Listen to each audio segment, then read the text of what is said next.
To save my grandmother, I knelt and begged Johnny Sinclair. By day, I was his bodyguard. By night, his lover. He was always surrounded by beautiful people, but I was the only one who stayed. I thought I was special, until I heard him say it myself. I'm just playing with him. I walked away without a second glance. They say the heir to the Sinclair fortune is turning the city upside down, looking for a certain bodyguard. Later, he was pinned beneath me.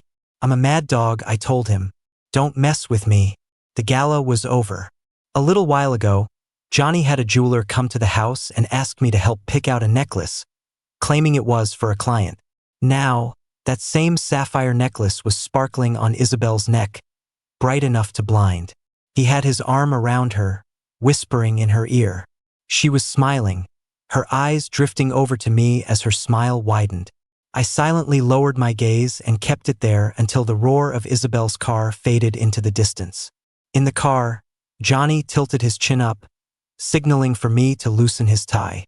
He asked in a low voice, "Gavin, are you unhappy?" My fingers rested on his neck, the warmth of his body radiating through his shirt. It sent a shiver down my spine. I wanted to wrap these hands around his throat, to hear him beg, to see him cry, to make him understand that some people shouldn't be messed with. But the terms of our contract were still in place. I had to play the part of the obedient, well-behaved dog. Every time he looked at me with those intense, passionate eyes, my heart would race. I hid the emotion in my eyes and shook my head. Johnny grabbed my hand, his gaze locked on mine. It's just for show with her. I put on a practiced smile to reassure him. I know, sir. His phone rang. He glanced at the screen, a hint of displeasure on his face. I don't know what was said, but his expression grew darker by the second. He looked like a volcano about to erupt.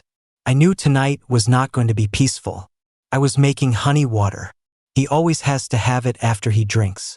It's been a habit for 5 years. Once, I was too busy and asked a colleague to make it for him, following the recipe exactly. Johnny took one sip and smashed the glass. My colleague called me 13 times to get me to come back. Johnny hugged me from behind, nuzzling my cheek. I'd been smelling that same scent on him for months now. I don't know if Isabel's perfume was just that strong or if my sense of smell was too sensitive. It was unforgettable, sickeningly sweet. I held the glass to his lips. Johnny drank, his eyes fixed on me the entire time. His Adam's apple bobbed as he swallowed, his gaze turning predatory, like a wolf that had just spotted its prey. The second he put the glass down, he was on me, murmuring my name. His hot breath on my neck made my scalp tingle. His nimble fingers unbuttoned my shirt and slipped inside. His scorching palm roamed over my waist, raising goosebumps all over my skin. I turned to face him, his ragged breathing in my ear. "Gavin." His face was cold, but his brow was tightly furrowed. His eyes were a storm of anger and desire, like the calm before a hurricane. Johnny left. I was surprised he was up so early. When I woke up at 3 in the morning, he was still awake, the ashtray overflowing with cigarette butts. The room was so hazy with smoke I almost thought there was a fire. He leaned down and pecked me on the lips. "Go back to sleep. I have to go out for something tomorrow. You don't need me to come with you?" He slowly lit another cigarette.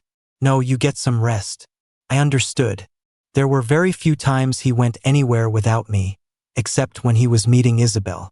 I cleaned myself up, trying my best to cover the mottled bruises on my body. He'd been terrifyingly rough yesterday. When the phone rang, I thought it was Johnny. It was his mother. "Come see me."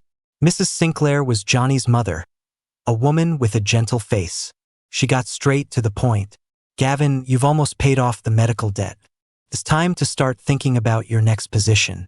I said coolly, "Johnny is my employer. I'll discuss my departure with him."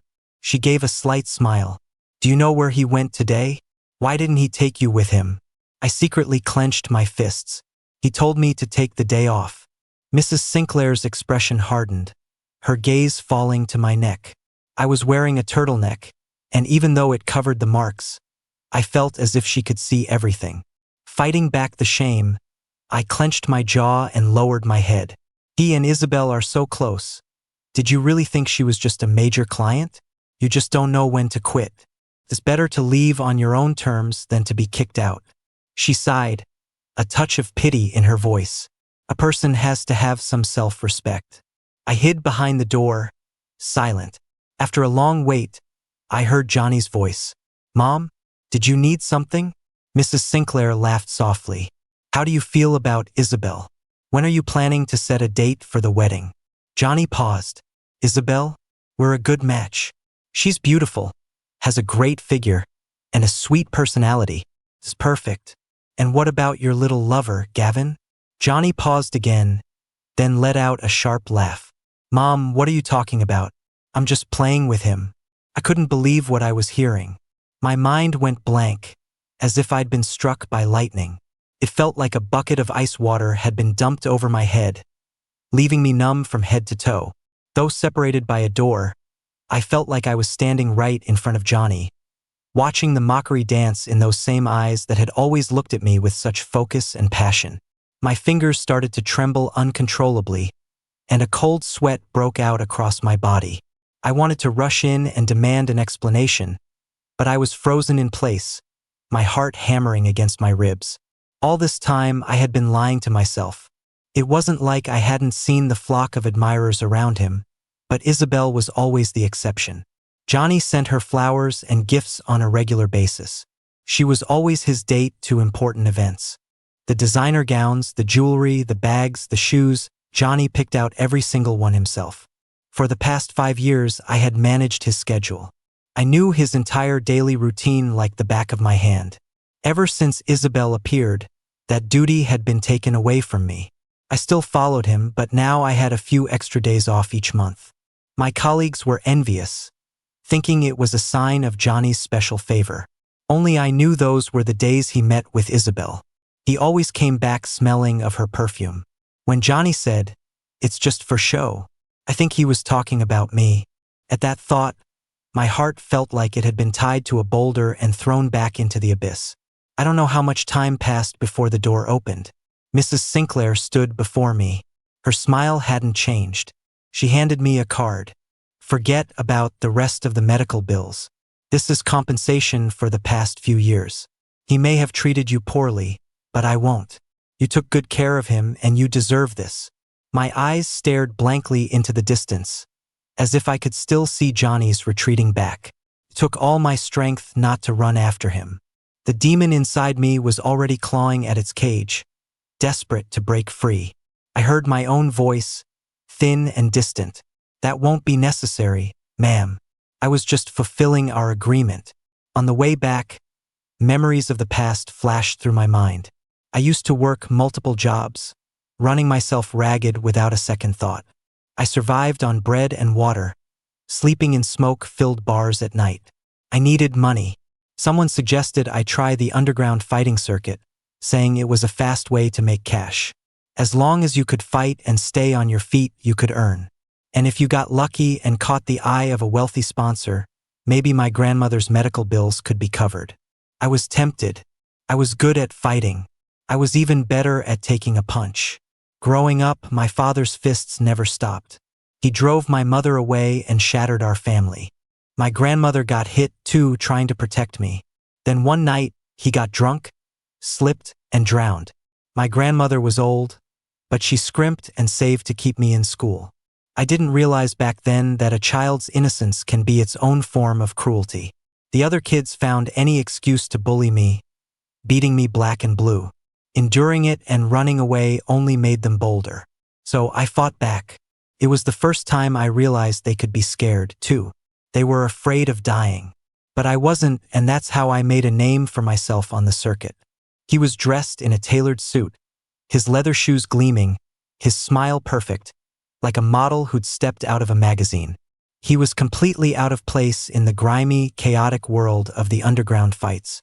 He said he needed a bodyguard and asked if I was interested. I stared straight at him. "I need money. A lot of money." He laughed. "I can give you money. What do I get in return?" "You get me." He lifted his chin, a smirk on his face. "Get on your knees. Beg me and I'll agree." I dropped to my knees without a moment's hesitation, which seemed to surprise him. How could a golden boy like him ever understand the struggle of someone clawing their way out of the mud? What is dignity? Can dignity save my grandmother? From then on, I was his bodyguard in name and his lover in secret. I was a plaything he had purchased with a price tag attached. Johnny had a rare moment of compassion, saving a stray dog on the side of the road, and in return, he got the dog's unwavering loyalty. Even after my grandmother passed away, I stayed with him. But I'm not a dog. I wanted to reclaim the dignity that had been trampled on. I have a heart, can hurt, can break. On his way, Johnny called and told me to hurry back to have dinner with him. When I opened the door, the lights were off. A few flickers of light glowed in the darkness. Candles were lit on the table. Johnny smiled at me. "Where have you been?" I held out the flowers to him. His eyes lit up, and he took the roses into his arms with pure delight, as if they were some priceless treasure. He took a deep sniff, the red of the roses making his smile seem even more radiant. I froze. I honestly didn't remember. Johnny could be unusually sentimental about certain things, like all sorts of random anniversaries. So many of his actions gave me the illusion that we were lovers. But an illusion is just an illusion, and it's bound to shatter eventually. Buying the flowers was just an excuse for why I'd been out. No matter what I gave him, he always accepted it happily. Just like no matter what he was really thinking, he could always put on a look of deep affection for me. He brought over 2 steaks. I made them. Try it. Johnny almost never set foot in the kitchen. He was a germaphobe and hated the smell of cooking oil. I have no idea what possessed him today. Johnny's table manners were impeccable. He moved with the grace of a nobleman. He was beaming, full of anticipation. "You said you had something to tell me. You can say it now." I tried to form the words in my head as my knife and fork cut into the beef, feeling like I was carving up my own heart. Piece by piece, a bloody mess. It was a pale, raw red. He doesn't love me. So why did he lie to me? The demon inside me was screaming, furiously demanding that I punish the man in front of me. I fought it back. There were so many things I wanted to say, so many questions I wanted to ask, but in the end, only one sentence came out. "I want to leave." Scrape. Johnny's knife grated against the plate. His face darkened as he asked, enunciating every word. "What did you say?" "I don't want to be your bodyguard anymore." He blinked, then laughed. "Is that all? I thought it was something serious. If you don't want to do it, then don't." Our eyes met, and I said calmly, "If I'm not your bodyguard, then I have no reason to stay by your side." He rested his chin on his hand and smiled faintly. "Why not? You can focus on being my lover." Under the table, Johnny's foot slid seductively up my calf and rested on my knee. He tilted his head, looking as docile as a cat begging for a belly rub, his eyes smoldering. I calmly grabbed his ankle. "And after you're married, what does that make me? The other man?" The color drained from Johnny's face, and he shot upright. I clenched my jaw, pretending to be calm, though I was still holding on to a sliver of hope. "Are you going to marry Isabel?" His eyes flickered, and his brow furrowed deeply. A storm was brewing in his gaze as he tightened his grip on his knife and fork. Under my stare, his jaw clenched, and his chest fell heavily. "Yes." A sledgehammer suddenly slammed into my heart, shattering it into a million pieces. The shards flowed like glass through my veins, the pain so intense it made my face go numb, making it impossible to breathe. A ringing phone broke the suffocating silence. In the dim light, I saw the caller ID, Isabel. He exchanged a few short words, his voice low and heavy. Then he stood up irritably and threw on his jacket. I don't know how I managed to smile. "Are you going to see Isabel? Do you have to go?" Johnny seemed a little surprised. I never questioned his schedule, I always just obeyed and went along with everything. A stream of messages buzzed, urging him to leave. His face was ashen as he turned to go, exasperated. "Wait for me at home. We'll talk when I get back." Not long after, his mother called. Her tone was placid, like she was chatting with an old friend. "We'll be meeting with Miss Isabel in a few days to discuss the wedding date. Would you be interested in attending their engagement party?" My back was ramrod straight against the chair. It felt like a hand was squeezing my throat, cutting off my air, my mind going blank from the lack of oxygen. Even though I saw it coming, the reality of it hit me like a physical blow, leaving me stunned. I lowered my head, my shoulders slumped, and I let out a long breath. No, thank you, ma'am. And I will pay back the rest of the medical bills. I scraped the rest of the food into the trash. Useless and in the way. I took out my SIM card, snapped it in half, and tossed it into the bin. Then I bought a train ticket. I checked the time. Boss, I'm heading out for the night. The flower shop owner waved me off. Go on, young people should go on dates after work. I sighed but didn't bother explaining. I opened the app to check the destination for my driving gig. I was hiding from the wind in a corner, wearing a mask and a baseball cap. A crowd of people spilled out of the entrance. Two groups were laughing and talking, shaking hands as they said their goodbyes. One person in the crowd stood out. The light by the door was bright, illuminating his face, every feature perfectly clear. Johnny. I froze for a second, unable to believe my eyes. I had bought several train tickets to random destinations. They were all a smokescreen for Johnny. I knew his personality too well. He was a control freak who hated losing it. A notification popped up. Driver, we're waiting at the entrance. I couldn't risk canceling the ride and getting a bad rating. I pulled my cap down lower and jogged over, keeping my head down. A young guy was propping up another man and pulled a key out of his pocket for me.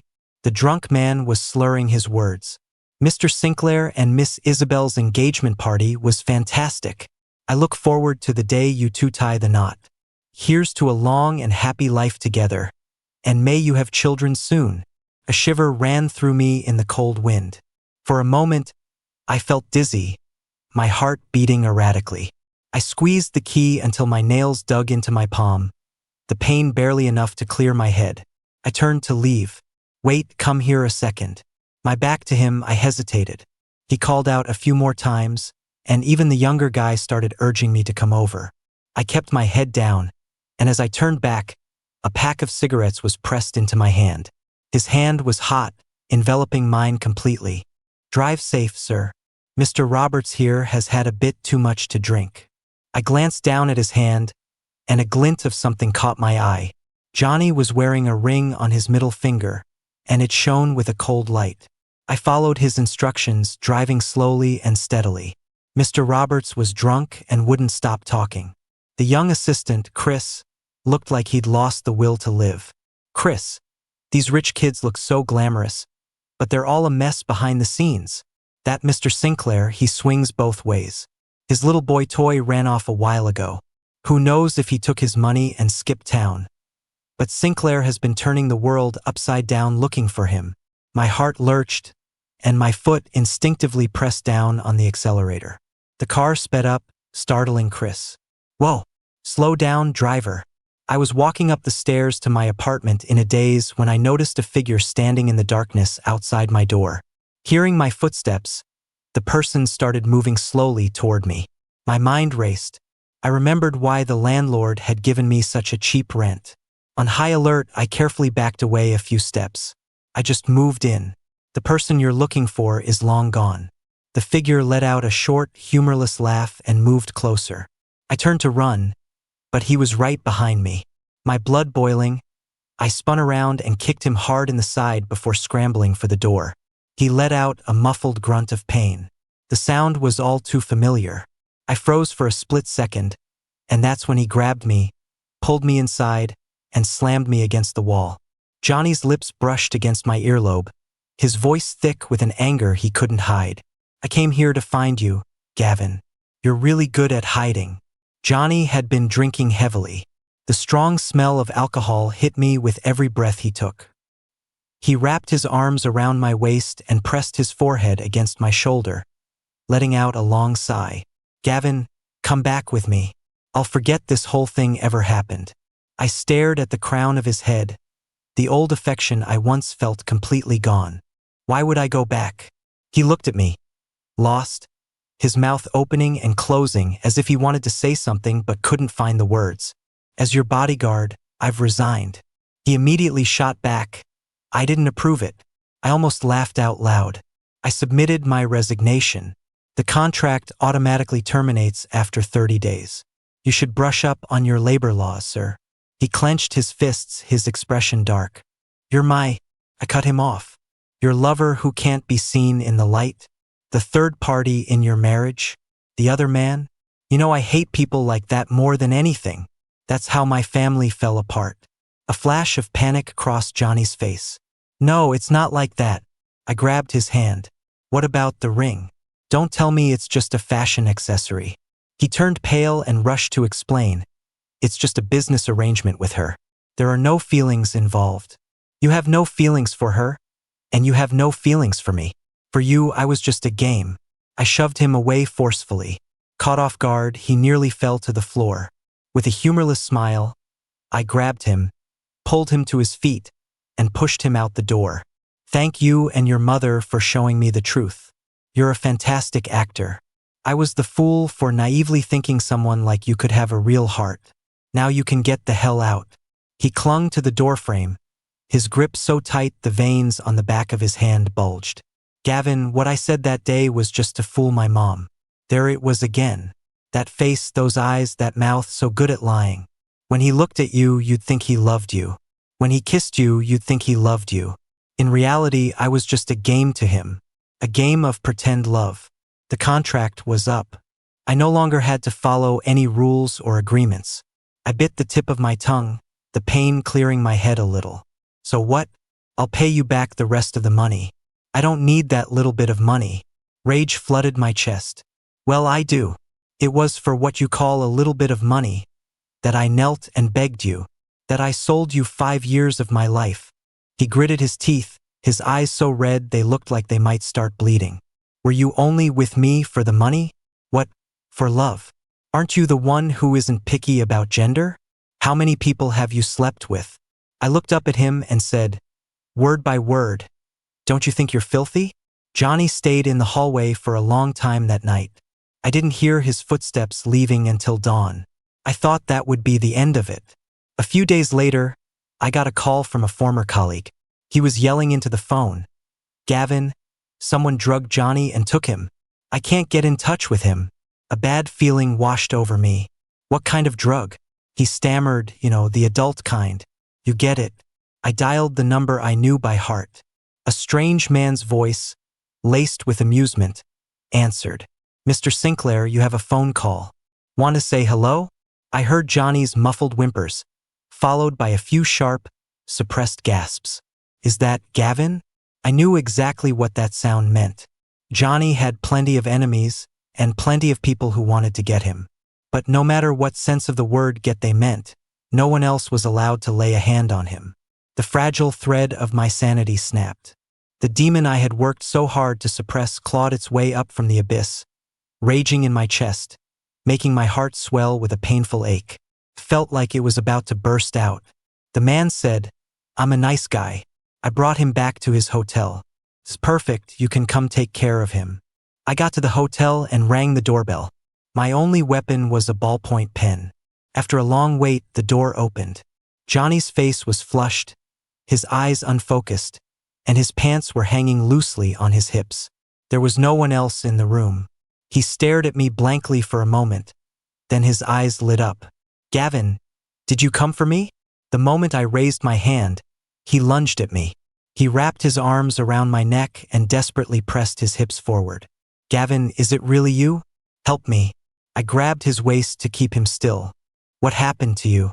He bit my neck, then started grinding his teeth against the skin. I had a drink.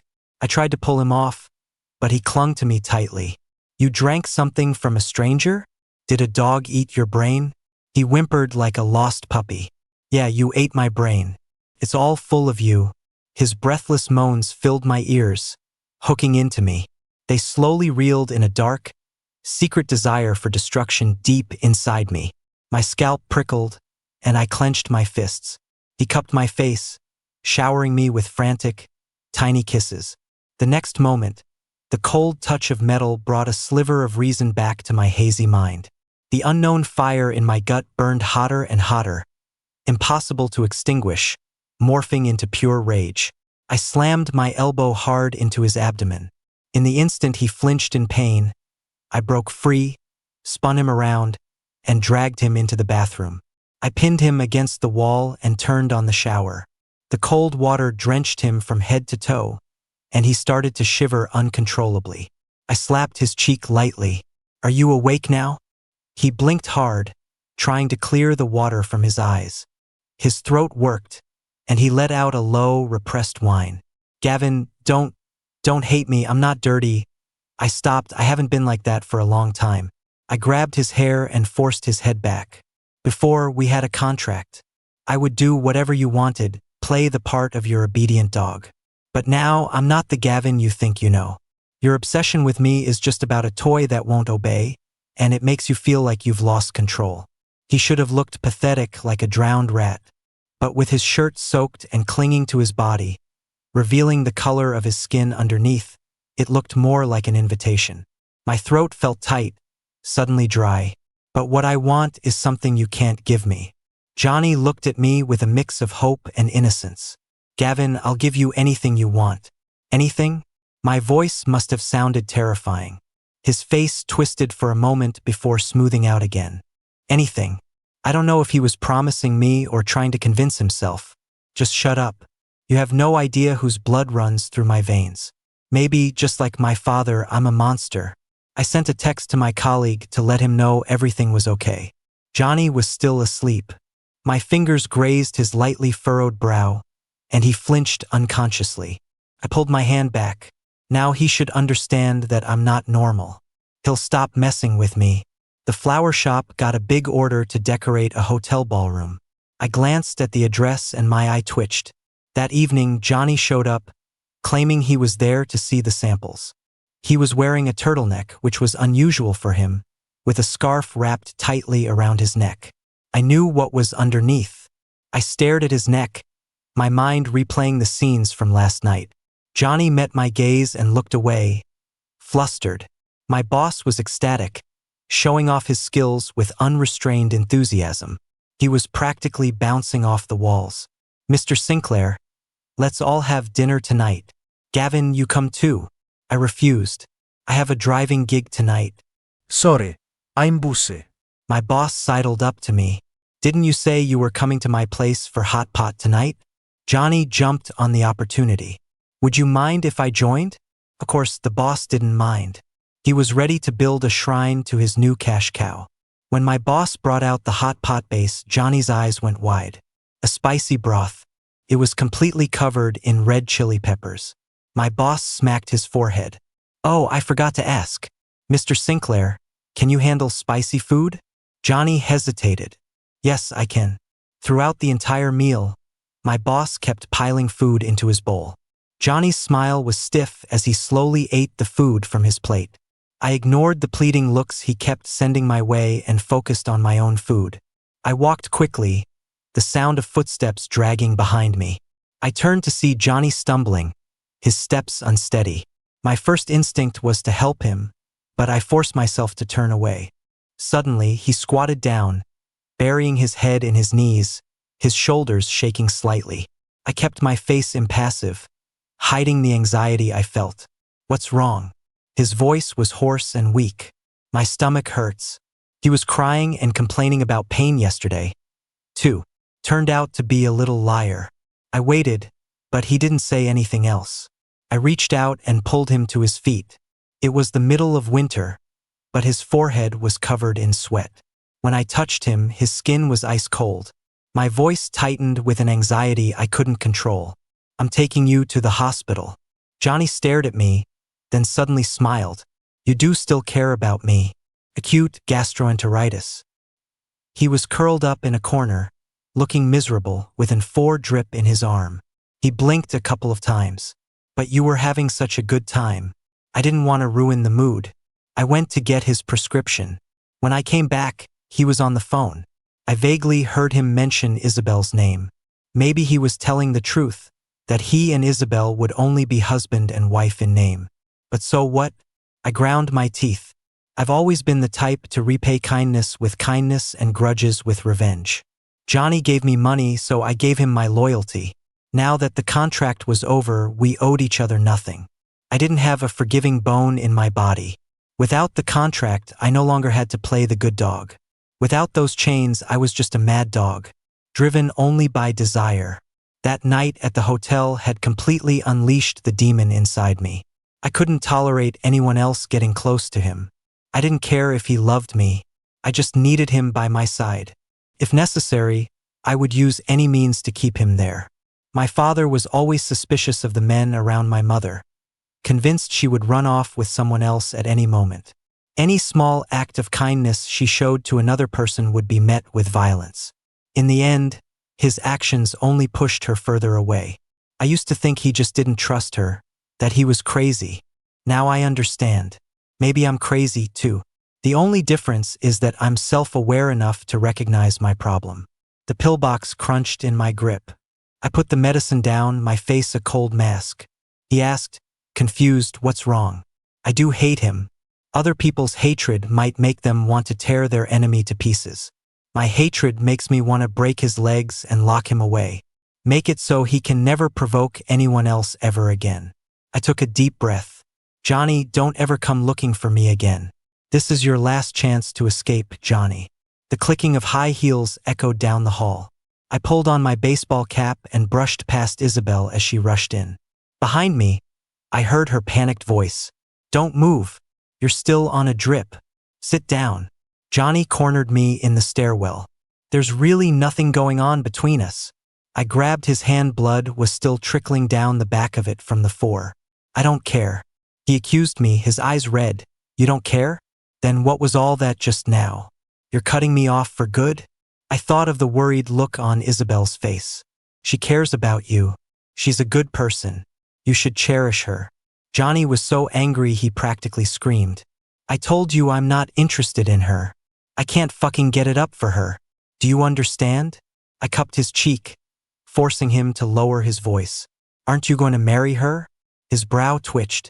It's just a business deal. I replied flatly, right? You don't understand anything anyway. Not marriage, not love. He struggled free and grabbed my collar. Gavin, you're right. I don't. But what about you? When I didn't respond, he seemed to deflate. Are you really done with me? Then what was that night at the hotel about? Johnny bit his lip hard.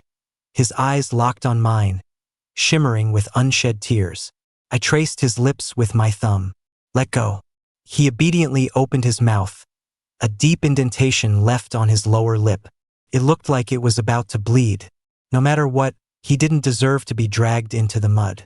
It was crowded enough with just me in there. I forced a smile. The hotel? That was my revenge. I was just playing with you. His eyes went vacant and dull. He just stood there, completely lost. Johnny didn't show up for several days. I saw the car parked by the curb and thought I was mistaken. He rolled down the window, revealing half his face. His eyes were shot with red. I pretended not to see him and kept walking. The car followed slowly, honking its horn. He said, I need to talk to you. I ignored him and turned into an alley. I hadn't gone far when I heard a loud crash from outside. The screech of tires, the roar of an engine, and a deafening bang all mixed together. I ran out. Johnny's car was stopped nearby, severely crumpled. The hit-and-run driver was just a blur of taillights disappearing down the street. I tried to open the car door, but it was jammed. Johnny was slumped inside, his face covered in blood. He whispered, his breath shallow, you said, you were getting revenge on me. If I die, will you forgive me? The word die hit a nerve, and rage consumed me. Shut up. I'll never forgive you. He weakly lifted a hand and forced a smile. You're right, I don't understand anything. All I know is that I need you like a person needs air or water. I gripped his hand tightly, feeling his life slipping away. Johnny blinked slowly. If it's possible, could you get your revenge on me for a lifetime? I froze. His eyelids slowly fluttered down, his voice growing quieter. As long as you're by my side, anything is fine. Johnny closed his eyes. The world seemed to pause, and my heart stopped with it. Something churned violently in my stomach. My body went hot and cold, and my teeth started chattering. I held his hand tightly, bent over, and retched up bile, my vision blurring. I tried to call his name, but all that came out was a hoarse, desperate cry. Johnny was in surgery. Isabel rushed in, her face pale with terror. I mechanically turned to look at her, unconsciously digging my nails into the back of my hand. I felt a slick, warm liquid. What was your deal with him? Does this have anything to do with it? I ground my teeth, my mind flashing through 1,000 ways to torture someone, wanting nothing more than to find the person responsible and use every single one on them. I forced myself to focus, staring hard at Isabel, trying to see through any facade. I lowered my head, my jaw tight, my stomach twisted in knots. I let out a ragged breath. Given the circumstances, I think I have a right to know. She took out a tissue and pressed it to the back of my hand. Clean up the blood. Then let me tell you a story. Isabel's mother had died in an accident, but she knew her father was the killer. So she went to Johnny, using her shares in the company as leverage to get him to join her, earn her father's trust, and gather evidence together. In return, Johnny needed those shares to break free from his mother's control. Isabel's eyes were cold. A few days ago, Johnny told me he found the evidence and asked me to come verify it as soon as possible. I suppose that must have made my father suspicious. She looked at me. Johnny and I are the same kind of people. We're obsessive, unhealthy, possessive, and lacking in empathy. We're masters of deception. We make excellent partners, but we could never be lovers. You probably think he's a terrible person when he's with you. That's because it's the real him. People like us are so good at wearing masks. How could we let someone see through them so easily? Unless we wanted them to. I thought about what he'd said. He told me he needs me. Isabel gave a soft laugh. Perhaps that's his definition of love. Do you really have to define it by society's standards? What do you think your feelings for him are? She leaned in closer, drawing out her words. Every time you look at him, it's with the hunger of a predator for its prey, the desire to devour him, bones and all. He was indulging you. Didn't you know? I shot to my feet, my face tense. I finally understood the look on Johnny's face at the hotel. It was hidden excitement. I always thought I was so good at hiding my true nature, but he knew what I was all along. He even enjoyed watching me go to such lengths to conceal it. She added, "Do you know why Johnny never wanted you to meet me? Because he knew I liked to tame wild beasts." The surgery ended. She walked toward the doctor, tossing one last sentence over her shoulder.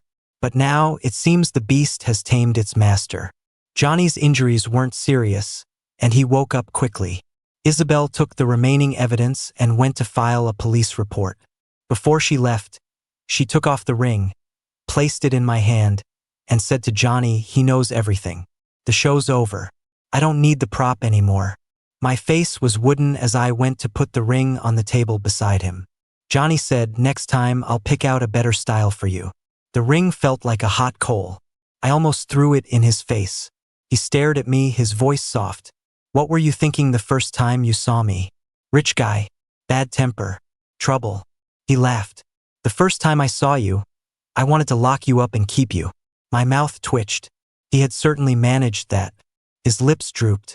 "But I realized that you just silently accepted all my arrangements, no matter how unwilling you were. I needed you constantly, but all you needed from me was money." The engagement with Isabel, aside from her reasons, there was another one. "I did it on purpose to make you angry. I wanted to know if you cared about me at all." He looked up, his expression innocent. "I figured it out that night at the hotel. I think I must have pushed you too far." I was still angry now. The thought of his car crash made my chest ache with fury. All I could do was clench my fists and remind myself that he was injured and I couldn't hit him. I knew Johnny could be reckless, but I never imagined he could be this insane. And Isabel was something else, paying Johnny to risk his life for her. "I thought you were just going along with your mother's plan." He sneered. "That was part of it, to keep her off my back. My grandfather was a misogynist and would only let a male heir inherit the family business. My mother doesn't love me, she loves power, and she wants to control me to get it. But I refuse to be her puppet. I'll be free of her soon, and then she won't be able to meddle in our lives. When I said I was just playing with you, I was really just lying to her. Can you stop being angry now? If you're still angry. He fell silent for a moment, then said, lacking confidence, you can get your revenge on me for the rest of our lives, just like that night at the hotel. He watched me cautiously, his fingers twitching slightly, his face tense. I knew those were his nervous tics. For some reason, my eyes drifted to the ring on the table. I laughed at myself. Even though you know I'm a mad dog? He smiled, his hand coming up to cup my face, a hint of shyness in his eyes. I like mad dogs. The crazier, the better. It means you need me, too. The breath caught in my throat. He hooked a finger in my collar and pulled me closer. One end of the chain is around your neck, but how do you know the other end isn't a pair of handcuffs? I leaned over his bed, my hands braced on either side of him, and stared down at him. So, you willingly put on the cuffs? Johnny let out a long breath and wrapped his arms around my shoulders. I need you more than you can possibly imagine. To think that someone in this world would willingly accept the real me, even the parts of me that I despise. All the emotions that had been building up inside me simply vanished. I finally relaxed completely, unable to stop my voice from choking up. I thought you were really going to die. I'd even planned out what I was going to do to the person responsible. I returned to the Sinclair estate. This time I had a new role, not as Johnny's bodyguard, but as his assistant. Isabel's evidence was solid. She chose justice over family, sending her father and his accomplices to prison and smoothly taking control of the company. As they had agreed, she repaid Johnny, helping him break free from his mother's control. Combined with the news of their previous engagement, many were speculating about the future of the two corporate giants. I was reading the news when Johnny snatched the phone out of my hand. Don't read that. It's all nonsense. I told you I'm not marrying her. I said calmly, I know. I was just a little bitter. Isabel could stand by his side in the light of day. I could only ever be a shadow. Then, I felt something cold slip onto my finger. A ring. I stared at him in shock. What are you doing? Fulfilling my promise. He grinned, nuzzling my cheek. Didn't I tell you? I said I'd pick out a beautiful one for you myself. He held out his own hand, showing me a matching ring. See? These are my handcuffs and also your chain. I stared silently at the gleaming piece of jewelry, a strange feeling welling up inside me. It was only after meeting him that I realized I was capable of love, and that I was worthy of being loved. I even found myself relishing the feeling of being chained. The ring on my hand declared that I belonged to Johnny Sinclair, and it would never be taken off. Johnny whispered, "What are you supposed to say?" I turned to look at him. "I do."